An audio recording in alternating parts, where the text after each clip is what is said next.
తాకట్లో ఉన్న మీ బంగారాన్ని విడిపించి ఆ రోజు ఆన్లైన్ రేటుకి కొంటాం. Sharma gold company. నమస్తే, వెల్కమ్ టు సుమన్ టీవీ. వరకట్న వేధింపులు తాళలేక ఒక మహిళ చనిపోయినటువంటి విషయం నిజంగా అందరినీ ఆలోచింపజేస్తుందండి ఈ ఘటన. అంటే మన దేశంలో ఇంకా కట్నంతో వేధింపులకు గురై చనిపోతున్న వాళ్ళ సంఖ్య పెరుగుతోంది. ఎందుకంటే గతంలో చాలా ఇన్సిడెంట్లు జరిగాయి. అవి కూడా ఒకసారి మీకు ఎక్స్ప్లెయిన్ చేసే ప్రయత్నం చేస్తా. ఈ మహిళ మహారాష్ట్ర జలగావ్కు సంబంధించిన మహిళ. పెళ్ళైన 4 నెలలే అండి, 4 months ఓన్లీ.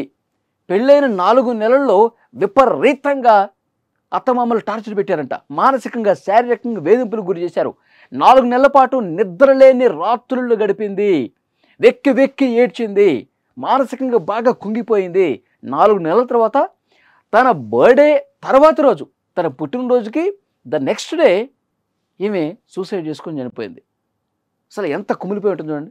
పెళ్ళైన తర్వాత నా జీవితం ఒక అందంగా ఉండాలని చెప్పి అనుకుంటుంది. తన భర్తతో ఏ విధంగా ప్రయాణం చేయాలి, భవిష్యత్తులో మనం ఏం సాధించాలి, మన జీవితం ఎంత అందంగా ఉండాలని చెప్పి ప్లాన్ చేసుకుంటారు భార్యాభర్తలు.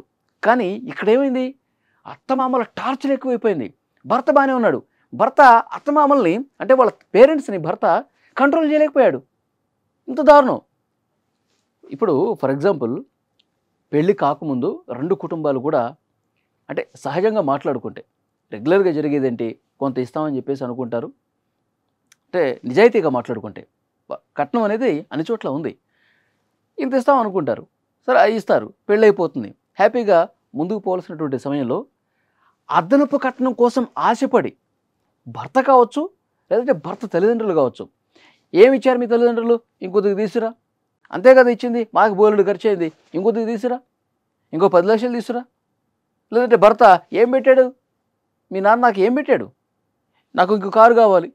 ఇలాంటి టార్చర్ అండి. ఏదైనా ఉంటే పెళ్ళికి ముందే ఇదే మాట్లాడుకుంటారు చాలామంది. ఆ కొద్దిగా ఏదో ఇస్తే అట్లా నడిచిపోతుంది.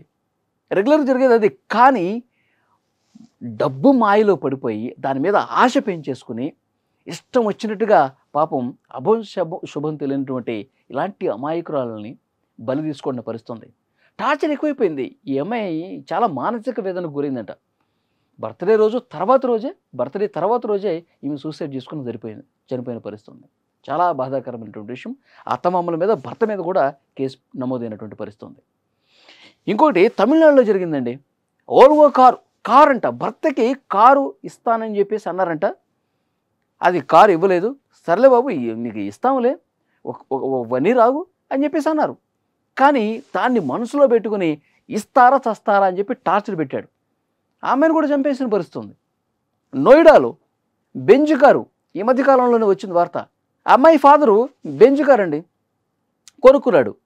వీళ్ళకి ఇవ్వాల్సిందే వీళ్ళకి ఇచ్చేశారు. పెళ్ళి 2 సంవత్సరాలు అవుతుంది. కానీ ఈ ఘటనలో ఏం జరిగింది, మీ డాడీ బెంజ్ కారు కొనుక్కున్నాడు, మరి నాకేది అని చెప్పి టార్చర్ పెట్టడం స్టార్ట్ చేశాడు. నోయిడాలో జరిగింది ఈ ఘటన. నిక్కీ భాటి పాపం అమ్మాయి పేరు. చాలా దారుణంగా టార్చర్ పెట్టి పేరెంట్సే కాదు, ఈ భర్త వాళ్ళ సిస్టర్ కూడా దీనికి యాడ్ అయిపోయి విపరీతంగా టార్చర్ పెట్టి ఇంట్లోనే సజీవ దహనం చేసే పరిస్థితి వచ్చిందండి. మంటల్లో కాలిపోతుంది. వైరల్ కూడా అయింది ఆ వీడియో. అంత దుర్మార్గంగా ప్రవర్తించారు. ఈ రోజుల్లో డబ్బుంటేనే ఏదైనా అన్నట్టుగా తయారైందండి. మానవ సంబంధాలు, ప్రేమలు, బంధాలు ఏమి లేవు. పెళ్ళి అయిన తర్వాత కూడా సఖ్యంగా ఉండాల్సినటువంటి సమయంలో కూడా ఇంత తీవ్రమైనటువంటి మానసిక శారీరక వేధింపులకు గురి చేసి పూర్తిగా ప్రాణాలు తీసేస్తూ ఉన్నారు. ఇలాంటి దుర్మార్గులను ఏం చేయాలి? ఇప్పుడు ఫర్ ఎగ్జాంపుల్ అత్తమామల గురించి మాట్లాడుకుంటే ఆ అత్త కూడా ఒక ఇంటి బిడ్డే కదా, ఇంకొక ఇంటికి వచ్చినటువంటి అమ్మాయే కదా, కోడలే కదా.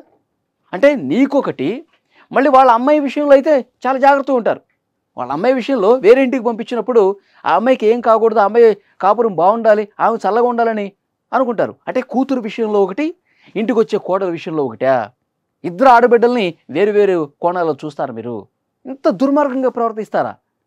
అదనపు కట్నం కోసం డబ్బు మీద యావతో ఆశతో ఇంటికి వచ్చినటువంటి ఒక ఆడబిడ్డని మిమ్మల్ని నమ్మి వచ్చింది కదా, మీరే జీవితం వచ్చింది కదా, మీతో పాటే కలిసి ఉండడానికి వచ్చింది కదా, అన్నీ వదిలేసుకొని మరి ఇలాంటి త్యాగమూర్తుల్ని ఇంకా బాగా చూసుకోవాల్సింది పోయి, నా కూతురు కోడలు ఒకటే అనే భావంతో చూసుకోవాల్సింది పోయి ఇంత డబ్బు పిచ్చితో ప్రాణాలు తీస్తారా? మానసికంగా శారీరకంగా వేధింపులకు గురి చేస్తారా? ఇలాంటి దుర్మార్గుల్ని ఏం చేయాలి అసలు? కట్నం పేరుతో వేధింపులకు గురి చేసి అమాయకులైనటువంటి అమ్మాయిల ప్రాణాలు తీస్తున్న ఇలాంటి దుర్మార్గపు మనుషుల్ని ఏం చేయాలి? కామెంట్ బాక్స్లో తెలియజేయండి.